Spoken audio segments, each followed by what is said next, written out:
Hello बच्चों, let's read this question. Question says a student measured the terminal potential difference V of a cell of EMF epsilon and internal resistance small r as a function of current capital I flowing through it.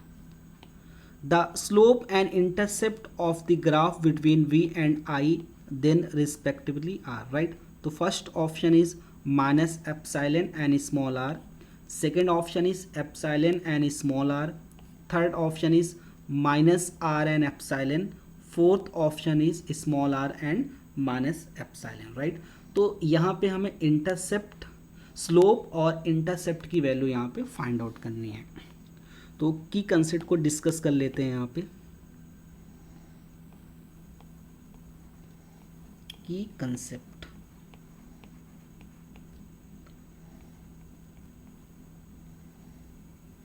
यहाँ पे consider करते हैं हमारे पास एक battery है.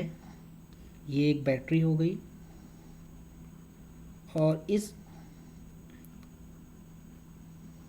Battery के पास internal resistance कितना है, स्मॉल आर, और इस बैटरी का ईएमएफ कितना है,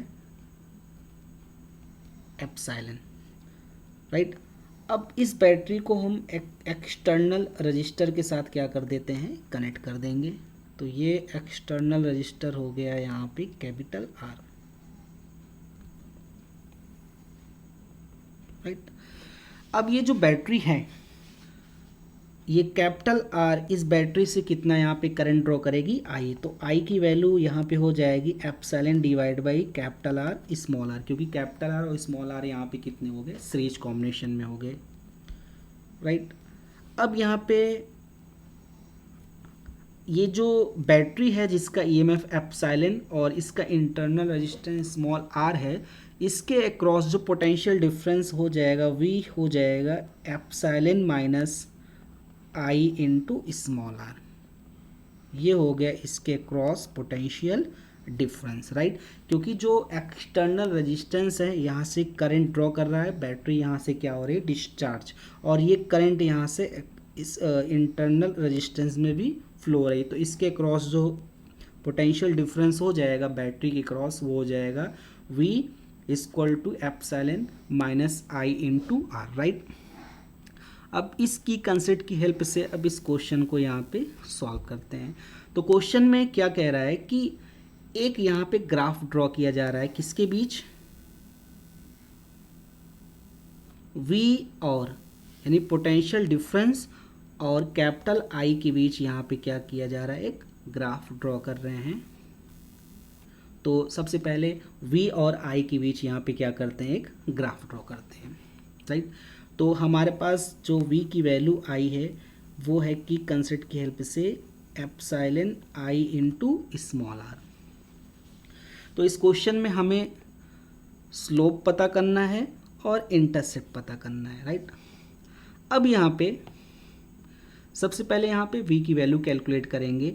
तो अगर I की वैल्यू यहाँ पे 0 पुट कर देंगे, अगर I की वैल्यू कितनी पुट कर देते हैं, 0, तब यहाँ से जो V की वैल्यू आ जाएगी वो कितनी आ जाएगी, एप्सिलॉन. यानी जब I की वैल्यू 0 होती है तो V की वैल्यू यहाँ पे हो गई एप्सिलॉन, राइट. ये हो गया. अब यहाँ पे हम किसकी वैल्यू 0 पुट करेंगे, अगर V की वैल्यू यहाँ से 0 पुट कर देंगे तब I की वैल्यू आ जाएगी यहाँ पे epsilon divide by small R. तो I की वैल्यू यहाँ पे कितनी आ गई, ये आ गई epsilon divide by small R. तो इसको यहाँ से क्या करेंगे, दोनों पॉइंट को मैच करा देते हैं, यानी मिला देंगे. ये हमारा क्या हो गया, V और I के बीच यहाँ पे क्या हो गया, हमने ग्राफ ड्रॉ कर लिया, राइट. तो यहाँ से अब क्वेश्चन में कह रहा है स्लोप फाइंड आउट करो और इंटरसेप्ट. तो इंटरसेप्ट की यहाँ पे जो वैल्यू आ गई वो आ गई एप्सिलॉन, राइट. इंटरसेप्ट यहाँ पे कितना आ गया, एप्सिलॉन. अब यहाँ पे स्लोप कैलकुलेट करते हैं. क्या कैलकुलेट करते हैं यहाँ पे, स्लोप. तो यहाँ पे जो हमारा स्लोप हो जाएगा ये होता है, ये होता है स्लोप हमारा. तो ये अगर ये थीटा है तो ये हो जाएगा 180 माइनस थीटा. तो स्लोप किसके इक्वल होता है यहाँ पे, tan थीटा. स्लोप ये इक्वल टू होता है tan थीटा. तो यहाँ पे थीटा की जहाँ यहाँ पे क्या हो जाएगा, tan ये है 180 माइनस थीटा, ये किसकी इक्वल हो जाएगा 180 माइनस थीटा, तो ये हो जाएगा tan 180 माइनस थीटा। स्लोप क्या होता है tan 180 माइनस थीटा, तो tan 180 माइनस थीटा कितना हो जाएगा माइनस tan थीटा, ये इक्वल टू होता है परपेंडिकुलर अपॉन बेस, तो परपेंडिकुलर कितना है एप्सिलॉन और बेस कितना है epsilon divide by R, epsilon से एप्सिलॉन कैंसिल हो गया तो ये आ गया आर, यानी tan थीटा की जो वैल्यू आ गई वो आ गई माइनस आर, यानी स्लोप कितना आ गया यहाँ से minus R, right. So final answer is slope equal to minus R and intercept is equal to epsilon, right? Slope is equal to minus r and intercept is equal to epsilon। यहाँ पे intercept किसके equal आ गया, यहाँ पे epsilon के equal आ गया, तो यहाँ पे थर्ड ऑप्शन यहाँ पे क्या हो गया करेक्ट हो गया। Hope you understood it well, best of luck.